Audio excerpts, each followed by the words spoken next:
Hey there, welcome to Broadband Deployment News. I'm Rick Uzzi.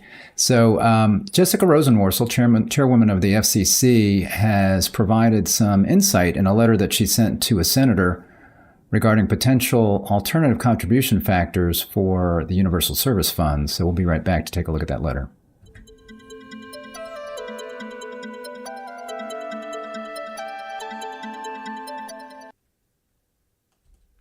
Thanks for joining me. Rick Uzzi here with Broadband Deployment News. So again, this was a letter that was originally it was responding to a letter that Senator Ben Ray Luján, he's a Democrat senator from New Mexico, sent to the FCC, specifically, I'm sure, to Jessica Rosenworcel, the chairwoman of the FCC, asking for more information on three different ways that the FCC might change or might modify contributions into the Universal Service Fund. So the Universal Service Fund is something that's been paying for broadband service in rural areas and hard-to-reach areas, as well as some other, I think, the Lifeline support, those kinds of things.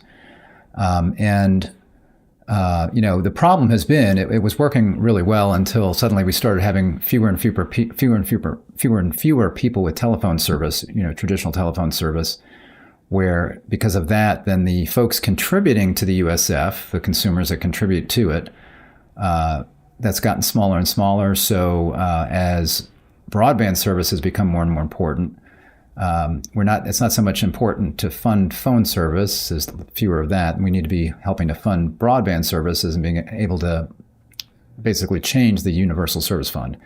So there have been different ideas that have been put forward. And again, the senator had three areas that he wanted to get more information on. I think this gives us good insight on what she is thinking are the issues and where the FCC would need additional authority to be able to do these things. So I want to take a look at this letter. I've got some things highlighted in here just so I don't need to read every sentence, and then also to kind of a few places where I wanted to focus on. So you see here, she says, "Thank you for your letter requesting input from the FCC on proposals to modify the contribution base for the USF.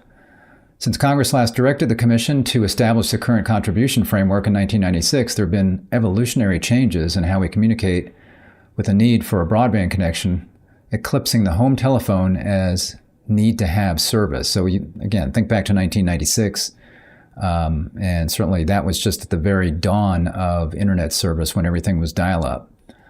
In light of this evolution, I agree that any reform to the contribution system must result in a sustainable funding model and also fully consider the current telecommunications marketplace and the potential cost burdens to consumers. And again, the way this is funded now is through contributions from consumers, but it's really through the telephone companies or those that are providing telephone service. And they have to pay this, but then they generally pass that on to the consumer. And then you see that on your bill as a USF fee. I think she has a percentage in here of the number of companies that actually pass that on. So not everyone, but most of them do. Under the Communications Act, the current system requires telecommunications services providers and certain other providers of telecommunications to contribute to the USF. The Commission does this by setting a contribution factor. That factor is calculated each quarter based on the amount the Commission expects to spend on all USF programs required under the law and the expected interstate telecommunications revenues of these providers.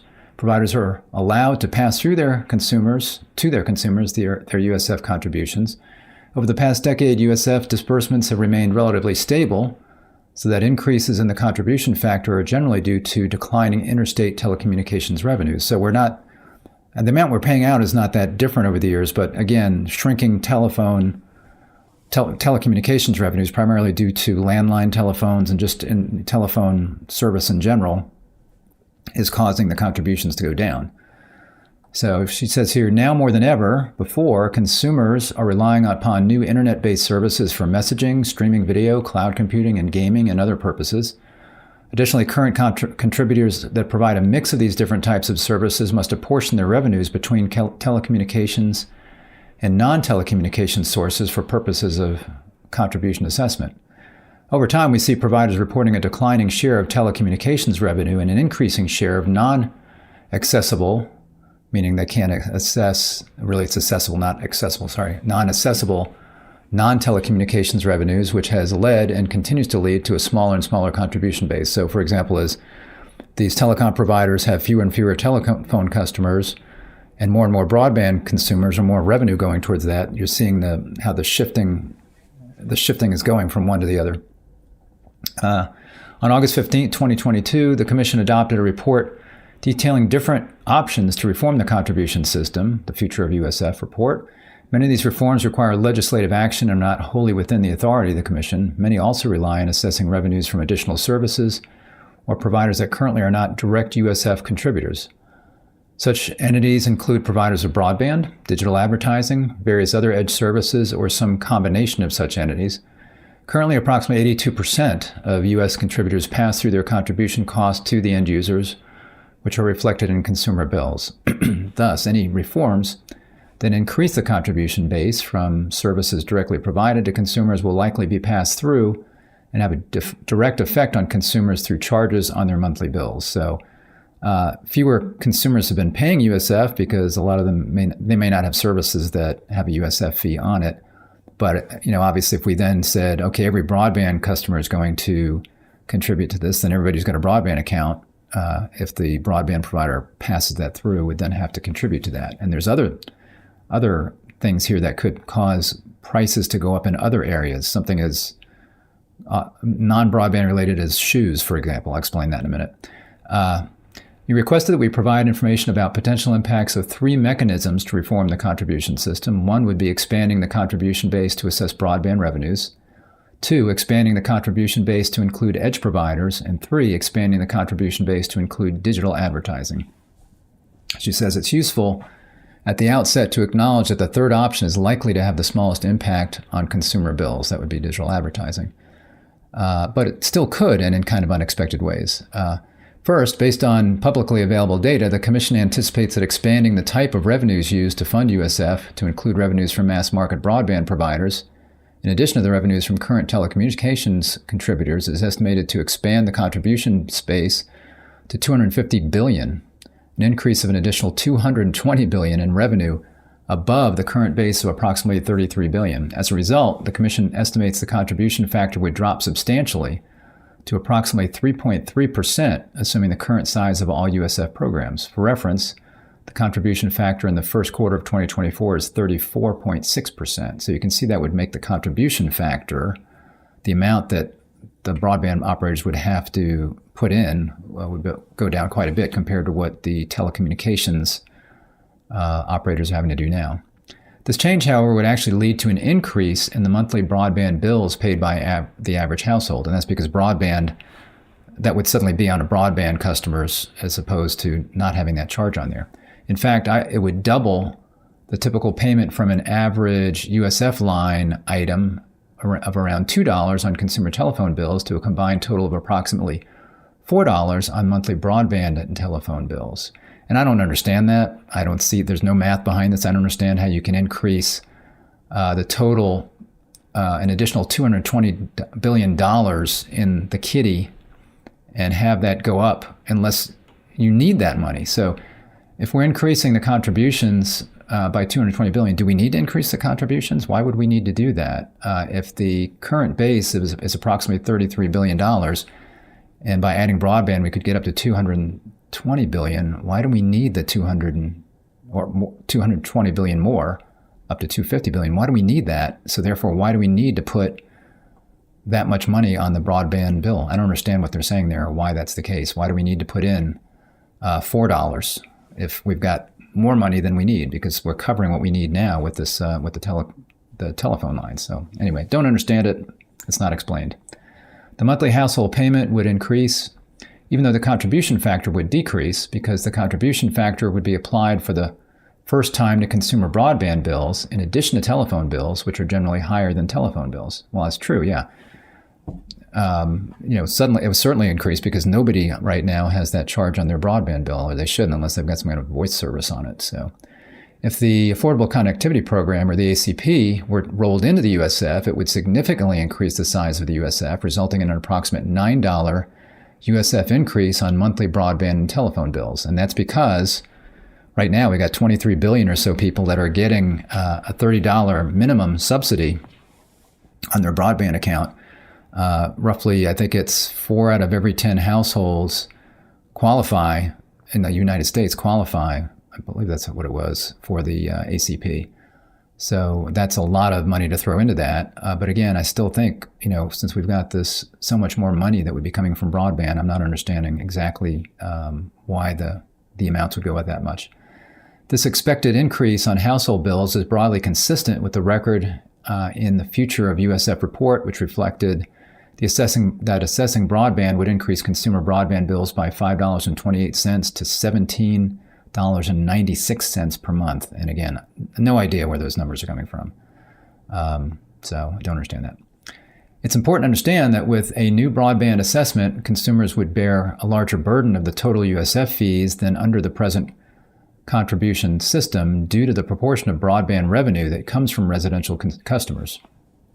Currently, residential customers pay approximately 40% of USF contributions, with the balance paid by business customers. So there's something to be said there that you've got more residential consumers maybe, or more revenue coming from residential broadband consumers. Actually, it's more revenue, I guess, coming from business telephone customers than you would business broadband consumers. Maybe that's what that's about. So again, currently residential customers pay approximately 40% of U.S. contributions, with the balance paid by business customers. However, residential customers make up approximately 75 to 85% of mass market broadband customers. That means that residential customers will both see an increase in their broadband bills and also be responsible for a greater percentage of USF contributions with the addition of broadband into the contributions base. All this means that expanding the USF contribution base by assessing broadband would result in an increase in the financial burden on consumers. The Commission expects, as is presently the case, that broadband providers will pass on the entirety of their USF contribution assessments to their end users, and the majority of which are consumers. Thus, consumers would see their monthly broadband bills increase at a time when these connections are vital for modern life. Making this service more expensive could harm those who may already be struggling to get and stay connected. And maybe there's something they could do there where if somebody qualifies for certain low-income programs, the same kind of programs that would allow them to qualify for the ACP, maybe they would not have to pay the USF, right? So if you would have qualified for the ACP, then the USF is not something that the operator could pass on to the consumer in that case, and that would be a good solution to that. Second, you asked for information about a broader expansion of the USF contribution revenue base, in particular expanding the contribution base to include revenues from edge providers. And that would be, like your content delivery networks, Netflix, streaming providers or edge providers, people like that are riding along the internet, providing their services over that, even Facebook, and then reaping the benefits of it, but not really having to pay into the USF. And a lot of times not having to pay, they're paying for internet connectivity, but they're using lots of bandwidth. You take a Netflix, for example, lots of bandwidth flowing over Netflix that internet service providers need to carry, that then gets delivered to their consumers. The consumers are paying for that. Obviously, the consumers are paying Netflix directly and not their broadband service provider. So, but these guys are also not contributing to any kind of USF fund. And what they're saying is here, the edge providers could be another source. Edge providers as a whole generate significant revenues from their online services, with certain providers generating the overwhelming majority of such revenue. Again, those would be popular folks like Netflix that are charging consumers. If such revenue was assessed for universal service purposes, it could significantly increase the base and reduce the contribution factor. Streaming video and music providers, social media companies, cloud computing services companies, online gaming providers, e-commerce companies, digital search companies, Google, Yahoo, and over-the-top messaging providers like Google Chat, Facebook Messenger, WhatsApp, those kinds of services, all would fall under this. The majority, if not all, of these providers also earn substantial digital advertising revenues. The Commission estimates expanding the current contribution base to include edge providers would increase the contribution base by approximately $2.3 trillion on top of the current base of approximately $33 billion. So we're really getting into lots of money here that would be additionally available. But do we need to collect it all? If we're getting by with $33 billion, why do we need $2.3 trillion? Just reduce the amount. I don't understand. Just reduce the amount that you're collecting. This would reduce the contribution factor to approximately 0.4%, resulting in a decrease. Maybe that's what they're saying there, is it would be $2.3 trillion And to get to the $33 billion we need, we reduce the contribution factor to 0.4%, resulting in a decrease in the overall amount of USF fee per household on telecommunications bills, as households would pay a total monthly household USF support fee of less than 3 cents on their phone bills. That's significant. However, to be clear, under any approach that assesses edge providers' services, consumers could potentially face rising costs for certain edge services, particularly those that directly bill consumers. For example, if streaming video and music providers pass through contributions to households, it could increase consumer bills. And it almost certainly would, because it's like anything. We say that a lot of folks will say out there, tax businesses more. Businesses don't pay enough taxes. Well, businesses don't pay taxes. They do. But who winds up paying is the consumer, you and me. Because if you charge a business a tax, if you increase the amount of tax that they have to pay, they pass that on. And generally, they pass that on through higher prices. So we wind up paying anyway. So I guarantee you, if Netflix suddenly has to contribute to the USF, they will put a USF fee on your Netflix bill, or they will increase the price that it costs to stream at some point.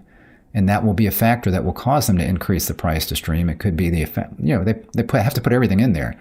If it costs them, a bunch to make the next season of Stranger Things, if they were to do that, then they're going to have to put that in there. And if it's going to cost them to contribute to the USF, they're going to have to include that in your pricing. The Commission estimates that assessing edge providers' services along with the current telecommunications base and also adding the ACP into the USF would reduce the contribution factor to around 0.8%. This would lead to a decrease in the overall amount of USF fee impact per household to less than approximately 7 cents on phone bills. But again, if edge providers pass on increased contributions to consumers, consumer bills could increase, and the Commission currently lacks sufficient data to determine how significant the impact would be on consumers. And something else that's kind of hidden in here as well is if you included those that do not bill consumers directly, but maybe bill the other edge provider companies, like maybe there's maybe Akamai or content delivery networks where their customers might be somebody like Netflix, then if they get assessed for USF, then they're going to raise their fees to companies like Netflix, who then have to calculate that in their cost structure, in addition to them getting charged directly because they're assessed directly. So you can see how that all it's all got to roll down to the consumer. It's the consumer that always winds up paying when you're going to impose additional fees or taxes on a business. That's why whenever you hear that, please remember this. Whenever you hear businesses aren't paying enough in taxes, it just means that we'll wind up paying that if you start taxing them more, because they're not going to pass that on.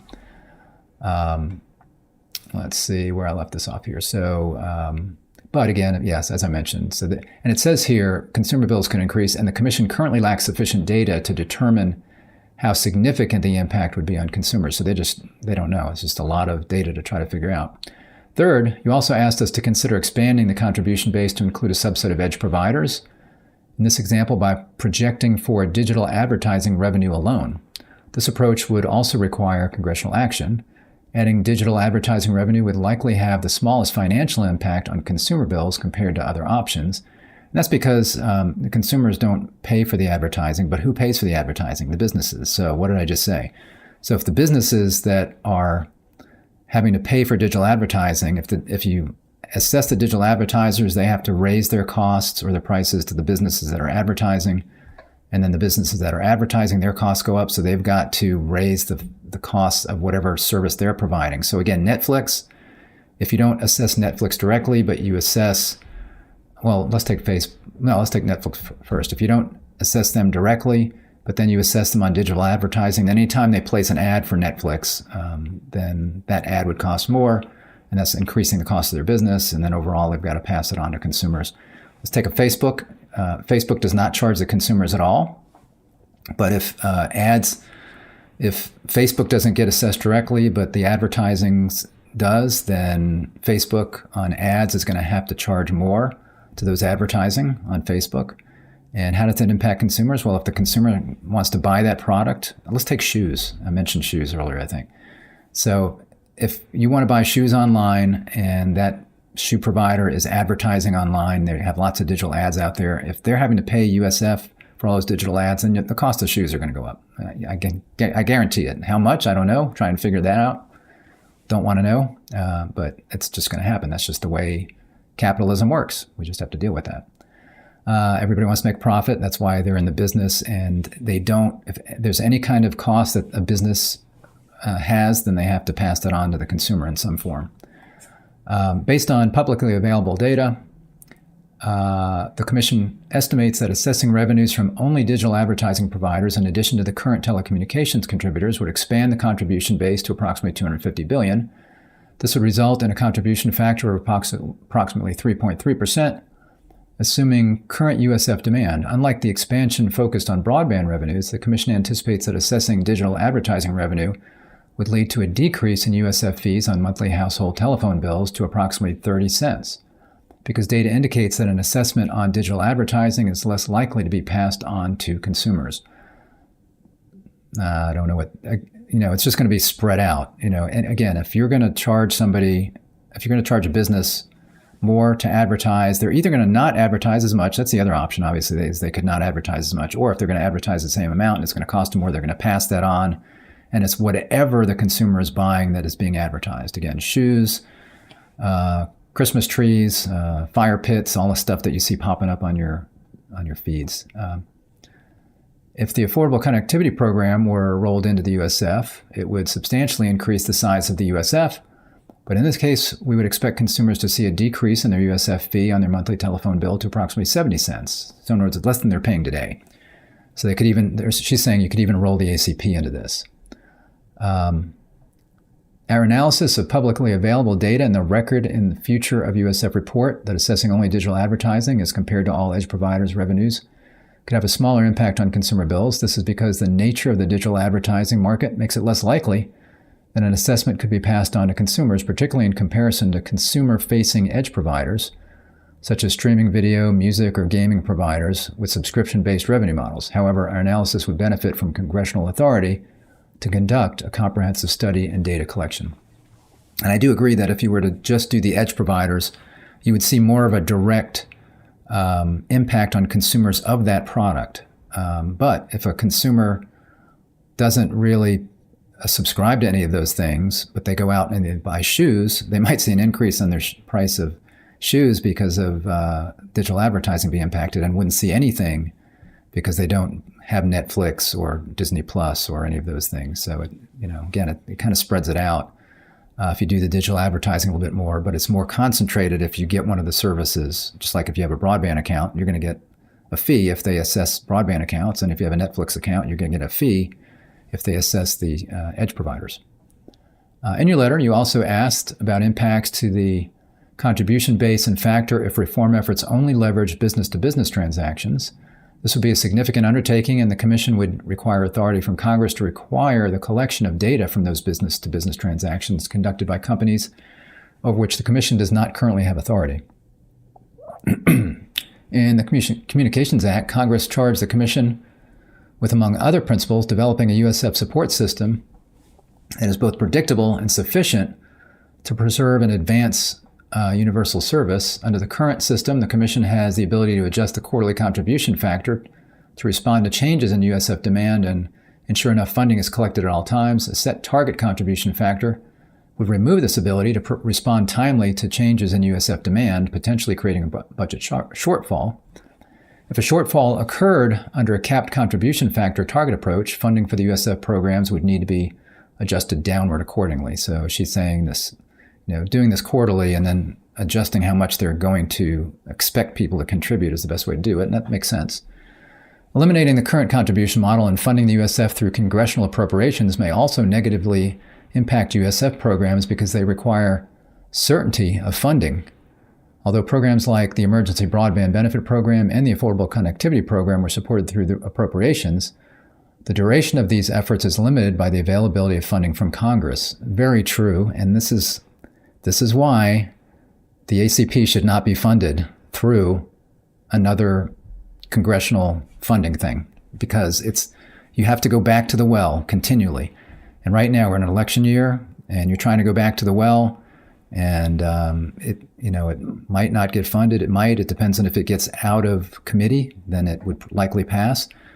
But then next year, let's say the Republican president takes over and you have more Republicans in Congress and Senate, they increase their margins there, then it's less likely that it would pass next year. Because again, it's fickle. It's based on whatever is going on politically. Whereas if the FCC has the authority to put in this quarterly contribution factor from specific entities, whoever they happen to be, whoever right now is telecommunications providers, but later if it's broadband, edge providers, whatever, then that's just a continuing thing, and they can adjust the contribution factor based on what they need and how much is coming in. But doing it, as she says here, it's just making an argument against getting additional funds for the ACP from Congress, unless they're just trying to do something now until they fix the USF and be, I understand maybe that. Let's get some money out there now through while we can to get it at least another year so we can fix USF, so then we can get broadband subsidies in the USF in addition to Lifeline telephone service and other things. That's maybe what they're trying to do there. I think she recognizes going back to Congress constantly is not a good idea. The USF, on the other hand, provides ongoing predictable support in an amount established by the Commission, and the agency can adjust the amount collected to reflect changes in USF demand. The ability to count on the system has been an important part of the success of USF programs. So there you go. Again, this is from Jessica Rosenworcel to Ben Ray. Is it Ben Ray? Ben Ray Luján, again, Democrat senator from New Mexico. So again, this I think gives us some pretty good insight into what Chairwoman Rosenworcel is thinking. And it sounds like digital advertising might be an area that they would consider because they're seeing less impact on consumers. But again, she said they could really use some money or some authority probably money and authority to study that further.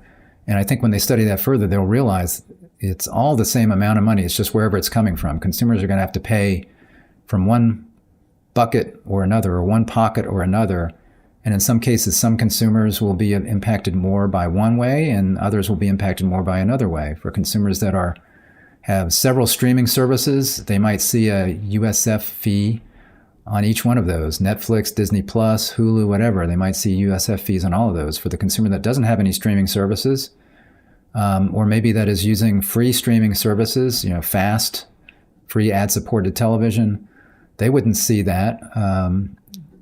But if they do digital advertising, those consumers might see it again on the different things that they buy because the digital ads have gone up. So it's all got to work out. There's a certain amount of money and somebody's going to have to pay. And in the end, like I say, it tends to be the consumers that pay. It's just how it's all distributed is the question. Thanks for joining me today. If this was interesting or if you learned something, if you give me a like on the video, I'd appreciate it. And if you're not subscribed, click the subscribe button, ring the bell, and you'll be notified when I'm live. Thanks a lot. See you next time. Bye-bye.